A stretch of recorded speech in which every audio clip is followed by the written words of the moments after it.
اسلام غیرت کا درس دیتا ہے، اخلاق بھی سکھاتا ہے، اچھی بات کرو، لیکن چور گھر کے اندر گھس کر کے آئے تو ہاتھ باندھ کر کے بیٹھنا یہ اخلاق نہیں ہے۔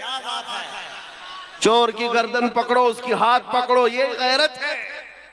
اور جب دین اسلام پر حملہ ہو رہا ہو تو یہ غیرت اور بڑھ جانی چاہیے۔ آپ کو پتا ہے احد کے میدان میں جب صحابہ اکرام رضوان اللہ تعالی علیہ مجمعین پیچھے ہٹ گئے، جو جیتی ہوئی جنگ تھی وہ شکست میں بدل گئی۔ 70 صحابہ کی جانیں گئی تھی احد کے میدان میں، امیر حمزہ کا کلیجہ چبایا گیا تھا۔ اس میدان احد کی بات کر رہا ہوں جس میں رسول پاک صلی اللہ علیہ وسلم کے دندان مبارک شہید ہوئے۔ سنو، جب حالات ایسے سخت آ جاتے ہیں نا ہم پر، تو کفار و مشرکین کے پاس ایک ہی چیز رہ جاتی ہے، ہمارا مذاق اڑانا، اچھل کود زیادہ شروع ہو جاتا ہے کیڑے مکڑوں کا۔ احد کے میدان میں یہ ہونے لگا۔ حضور صلی اللہ تعالی علیہ وسلم جب صحابہ کے ساتھ احد کے پہاڑ پر بیٹھ چکے تھے، یعنی میدان خالی ہو چکا ہے اور کفار و مشرکین دندنا رہے میدان میں، اپنی فتح کا جشن منا رہے ہیں۔ ہاں، آپ کو حالات ذہن میں رکھنا ہے اور سنو، جب جشن منایا جاتا ہے تو تم نروس مت ہونا۔ بہت زیادہ جشن منانے والے زیادہ دیر تک نہیں مناتے۔ سنو، کفار و مشرکین کی طرف سے ابو سفیان آیا اور جشن مناتے ہوئے پکارتے ہوئے کہنے لگا، کہاں ہے محمد، کہاں ہے ابو بکر، کہاں ہے عمر؟ ان کے نظر میں تھا کہ یہ سب شہید ہو چکے ہیں۔ ان کو یہ لگ رہا تھا کہ حضور پاک بھی شہید ہو گئے، ابو بکر و عمر رضی اللہ عنہما بھی شہید ہو گئے۔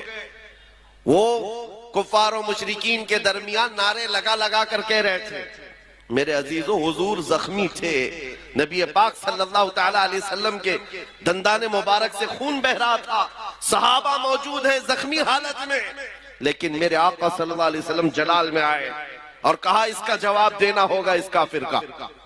خاموش بیٹھنا یہ اخلاق نہیں، جواب دینا ہے۔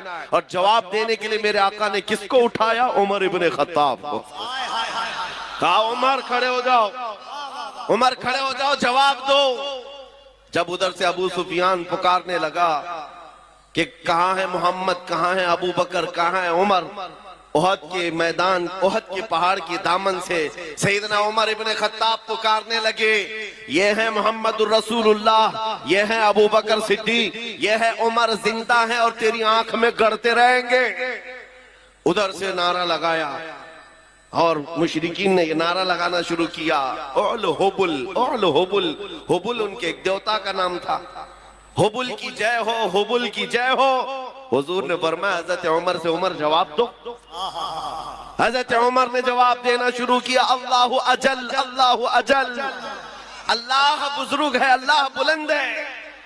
پھر ادھر سے یہ نعرہ لگ رہا تھا، سنو میں کیوں کہہ رہا ہوں، غیرت ایمانی یہ ضروری ہے۔ نعرہ یہ لگانے لگے، لنا عزا ولا عزا لکم۔ عزا بھی ان کی ایک دیوی کا نام تھا۔ احد کے میدان میں مشرکین کہہ رہے ہیں، ہمارے پاس عزت دینے والی دیوی ہے، تمہارے پاس کچھ نہیں ہے۔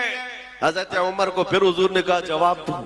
حضرت عمر کہتے ہیں، اللہ مولانا ولا مولا لکم، اللہ ہمارا مددگار ہے، تمہارا کوئی نہیں ہے۔